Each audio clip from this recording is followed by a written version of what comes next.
Actress Louise Fletcher died last week at age 88. The Oscar-winning actress, known as the cruel and calculating nurse in One Flew Over the Cuckoo's Nest, Fletcher had battled breast cancer twice before turning 80 years old. Her agent said she died at her home in France. She died in her sleep, surrounded by her family. President Joe Biden surprised Elton John with National Humanities Medal. The medal honored John for moving people's souls with his powerful voice. It said he was an enduring icon who overcame challenges in order to shatter convention and stigmas. Post Malone canceled his Boston show at the last minute due to a fall. The fall on Saturday caused him pain that forced him to go to the hospital. This concert cancellation comes a week after Malone took another nasty fall during his St. Louis show on September 17th. The rapper accidentally fell into an open trap door while on stage performing his song, Circles. In this latest fall, his manager, Dre London, said Malone didn't break anything, but he did bruise his ribs.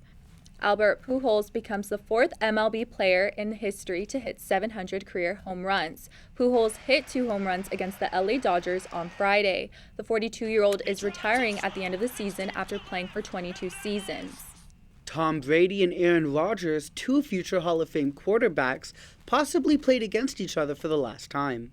Rodgers and the Green Bay Packers edged out Brady and the Tampa Bay Buccaneers 14-12. This was Rodgers' second win against Brady in 5 career matchups. Both teams are 2-1 after this matchup. As Saturday Night Live kicks off with a new season, some are wondering if the years have taken the toll on the show. 7 of the main cast members have left, such as Pete Davidson, Chris Redd, Kate McKinnon, Kyle Mooney, Aidy Bryant, Melissa Villaseñor, and Alex Moffat. As of the press time, 4 replacements have been announced. The show premieres on October 1st. Rihanna will do the halftime show for Super Bowl 57. The Super Bowl will be played February 12th in Phoenix, Arizona. The 34-year-old 9-time Grammy winner shared an image on Instagram with her hand holding an official NFL football. Her other halftime performers were not announced. LA City Councilman Paul Kretz filed a motion that would relocate some of the LA Zoo's animals. Kretz wants the Asian bull elephant Billy the Elephant sent to a sanctuary. He wants the zoo to stop breeding elephants altogether.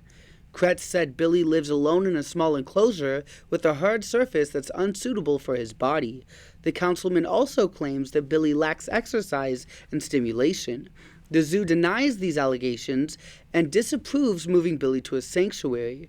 Kretz's motion also calls for the city to create an animal welfare oversight committee. Sports gambling is a possibility, all depending on the outcome of Proposition 27 in California. Our reporter, Jesse Barrientos, has the details. The owners of the Price Picks and DraftKings apps know there's a lot at stake with Proposition 27. Online sports gambling will be legal in California if Prop 27 passes. Jorge Reyes gambles on Price Picks.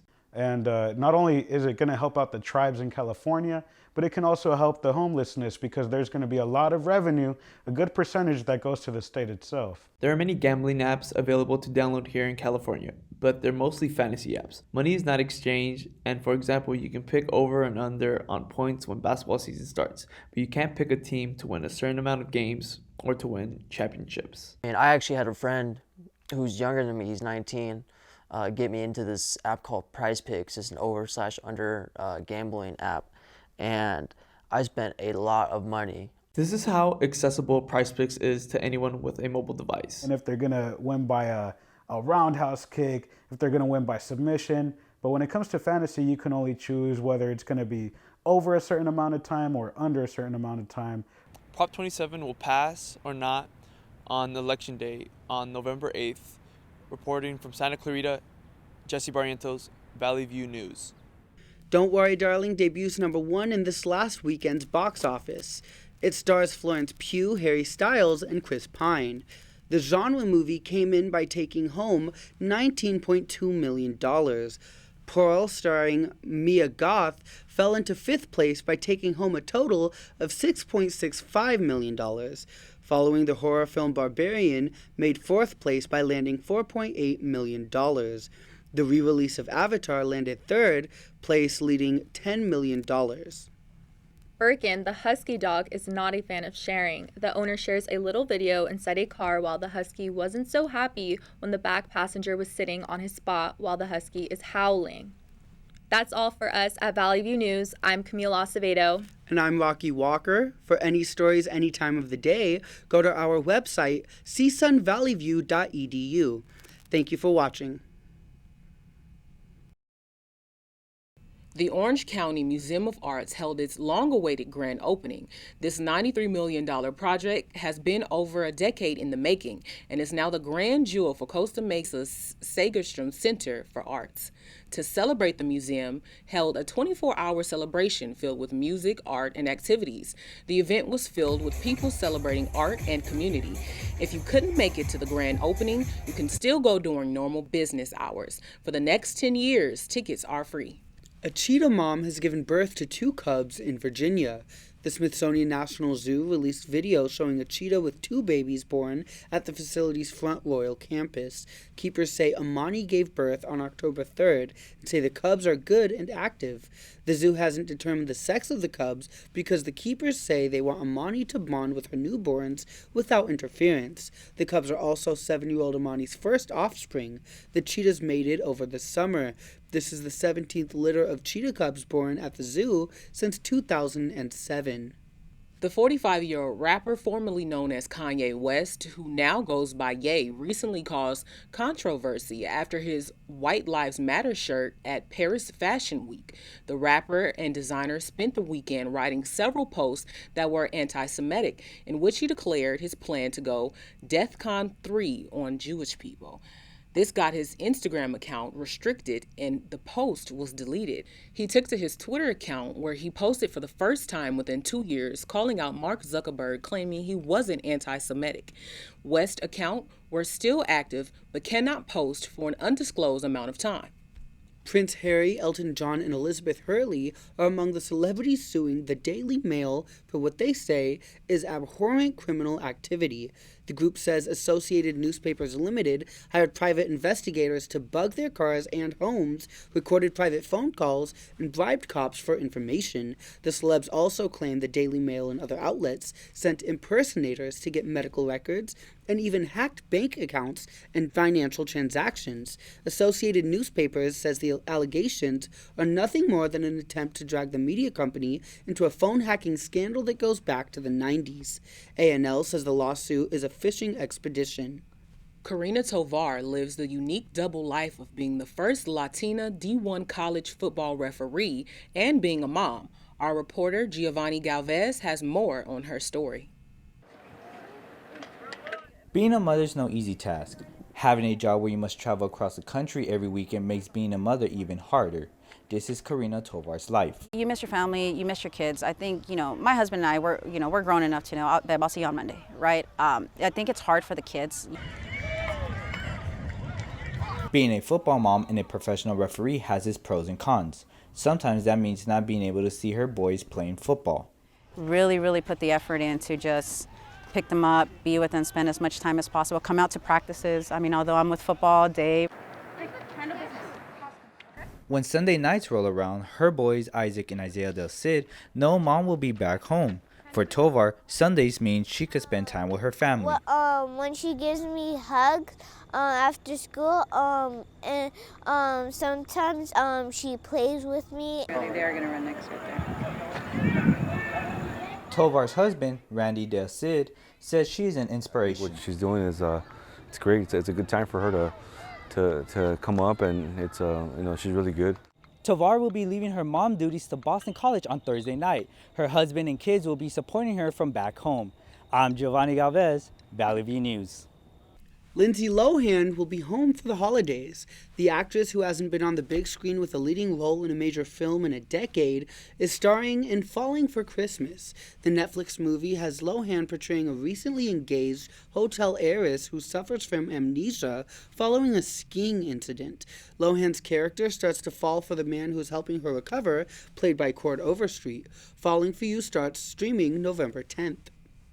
The horror flick Smile has topped the box office for a second straight weekend, earning nearly $50 million in its first 10 days.